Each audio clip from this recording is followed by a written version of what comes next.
Greetings. I'm George Kahn, and I'll be your host for today's Quiet Echo. I want to talk to you about something you paid for today. You paid for it yesterday too, and the day before. You will pay for it tomorrow. You have been paying for it every time you buy anything with a credit card, and nobody has told you. I run the deli kitchen on Main Street. I make sandwiches. A turkey club at my counter costs $12. Simple enough. But let me walk you through what happens when you tap your card. You order the sandwich. You add a $2 tip for the person who made it. The state collects 72 cents in sales tax. Your total comes to $14.72. You tap. The machine beeps. You walk out with your lunch. Everything looks normal. But between the beep and the moment I see the money, the credit card company has taken 4% of the entire transaction. Not 4% of the sandwich. 4% of the sandwich, the tax, and the tip. 59 cents. Gone. Before I count a single dollar of revenue, 59 cents of your money is in a bank somewhere. The bank received money on the sales tax you paid to the government. The bank received money on the tip you left for the person who made your lunch.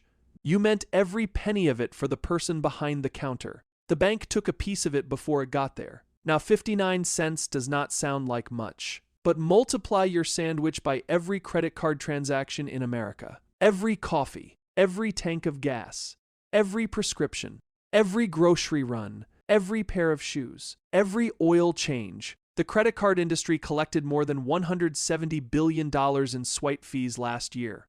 $170 billion. And it did not come from businesses. It came from you.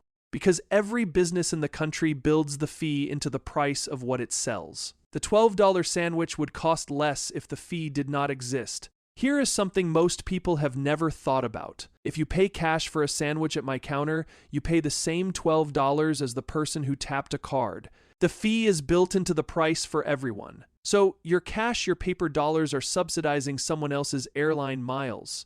The rewards programs, the credit card companies advertise the cash back, the points, the free flights, those are funded by higher prices paid by every customer. Including the ones who never use a credit card. Including the grandmother who pays with a $20 bill and does not own a smartphone.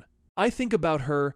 She comes into my deli twice a week. She orders the same thing. She pays cash. She counts the bills out carefully and puts the change in her purse.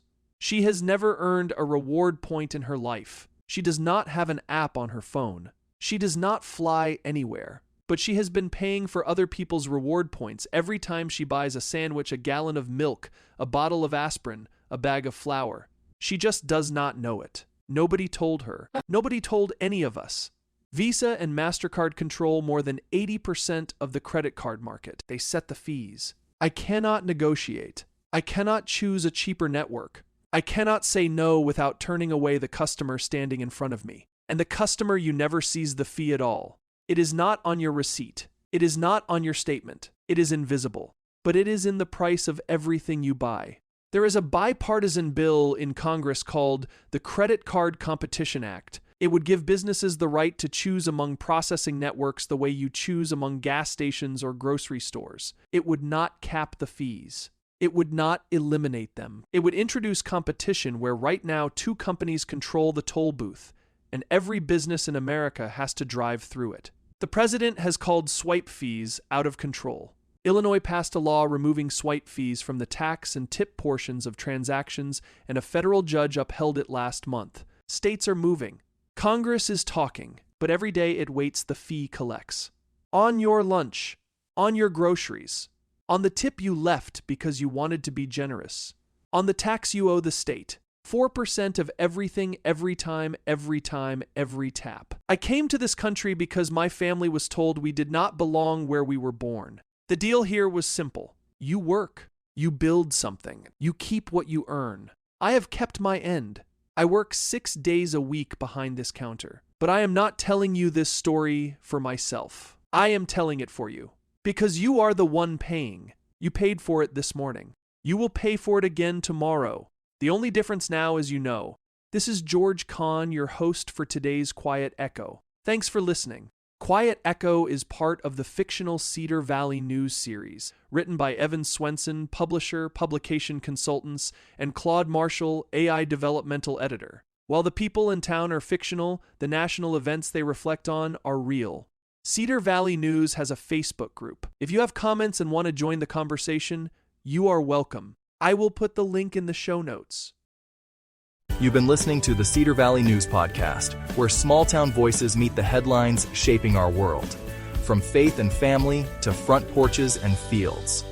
We'll be back with more stories connecting real lives to real events.